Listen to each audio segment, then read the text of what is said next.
Or we must begin to look at what are the things that we can do that would put us on some firm footing in life, that will enable us to do some things and use some powers that we have, that many of us go through life never ever discovering that we have those things going for us. And part of that, I believe, is knowing what it is your life worth. What is it that gives your life a sense of meaning and purpose?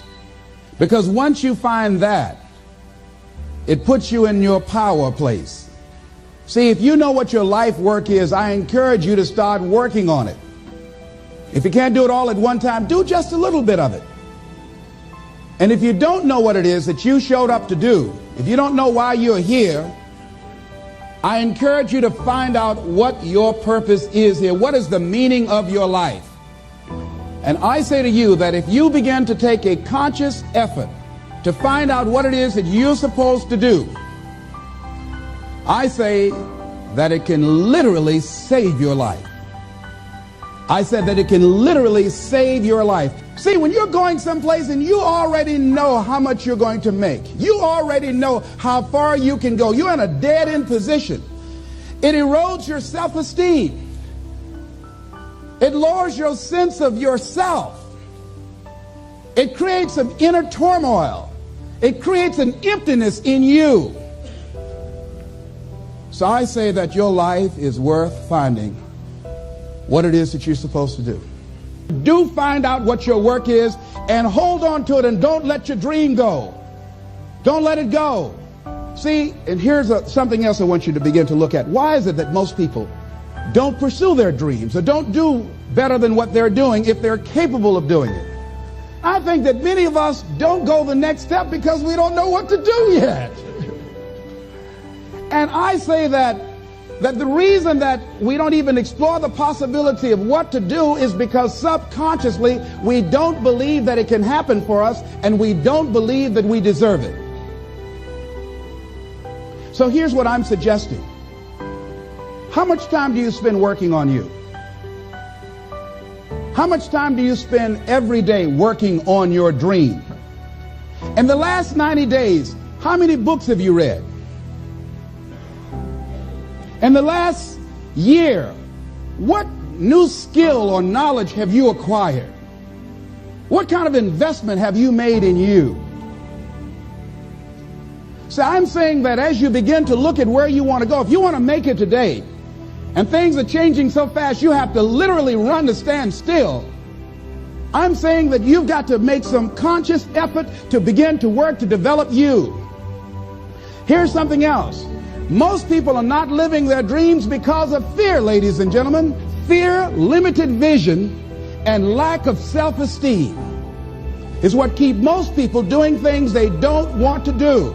The same reason that people stay in relationships where they're abused or they're unhappy or it's unfulfilling. They can't see themselves beyond that relationship. They can't see themselves enjoying life without that person. They think that this is all that they can do. The same reason that people get stuck at a certain level in life. They can't see things being better for them. And they think that this is it and this is all they deserve. This is all they've ever seen. It's been passed on to them. And they think that this is it for them. Fear is the most subtle and destructive of all human diseases. Ladies and gentlemen, fear kills dreams. Fear kills hope. Fear puts people in the hospital. Fear can age you. Fear, ladies and gentlemen, can hold you back from doing something that you know within yourself that you're capable of doing, but it will paralyze you. And it seemed like you're in a hypnotic spell. And I ask you a question, what is the benefit? What's the benefit of allowing fear to hold you back? What's the benefit of giving up on yourself, of not stepping out on life and taking life on? What is the benefit for you? What's the plus in that? It's one of the things I had to ask myself. So I didn't want to make any mistakes. I wanted everybody to like me. I wanted to be perfect the first time I did something. It's not going to happen.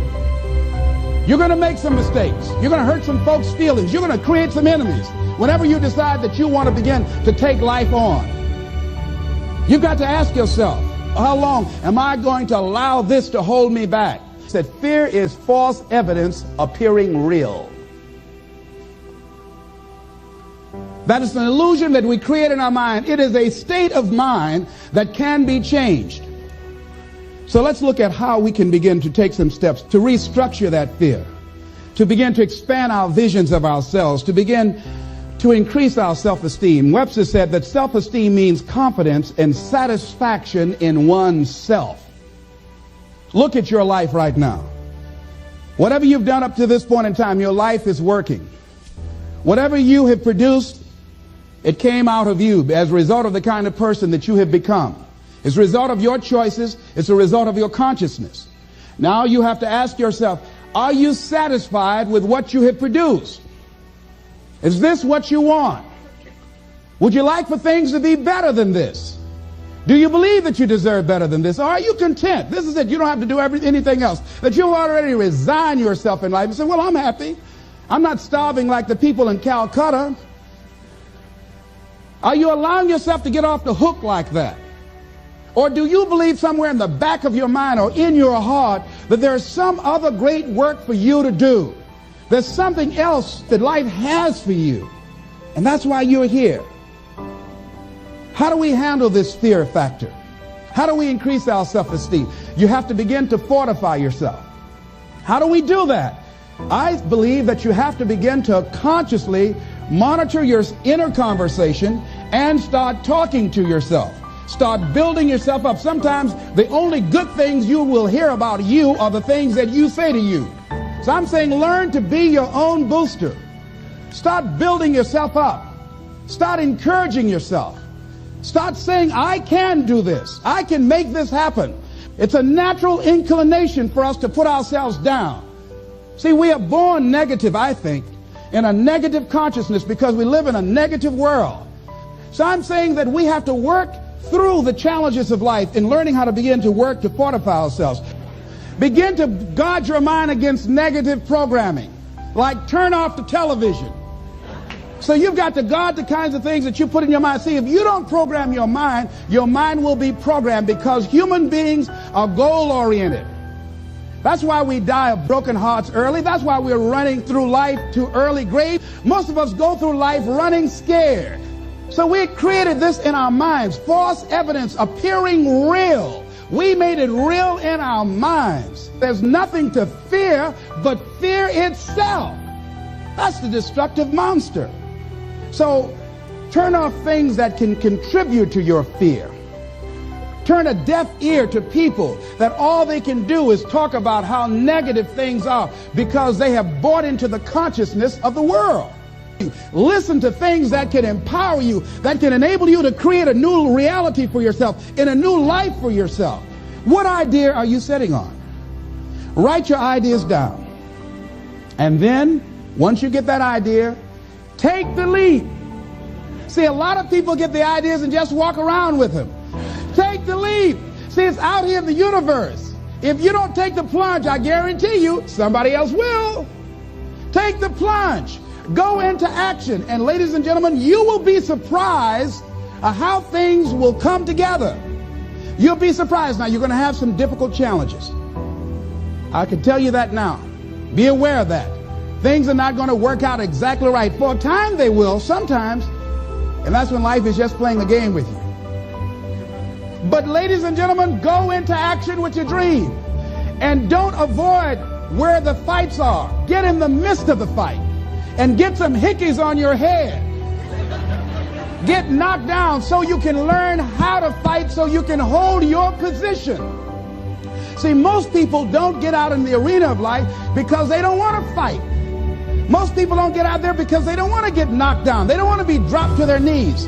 But see, you're going to be dropped whether you're on the field or whether or not you're sitting on the sidelines. You're going to be dropped. So at least get dropped for something. Don't get knocked down while you're sitting down. See, that's how most people are spectators in life. You don't want to be a spectator. You want to get out in the field where the action is. And you will be amazed. After the struggle, there will be a calm period and things will begin to click for you. Come out here with what you got. You don't have enough money? Don't worry about it. You got the dream. You got the idea. You don't have enough resources? Don't worry about it. You need some help? Don't worry about it. You get out here in the arena, someone will look at you and become inspired and say, hey, can I help you? But if you're sitting up on the bleachers, nobody's going to ask you anything.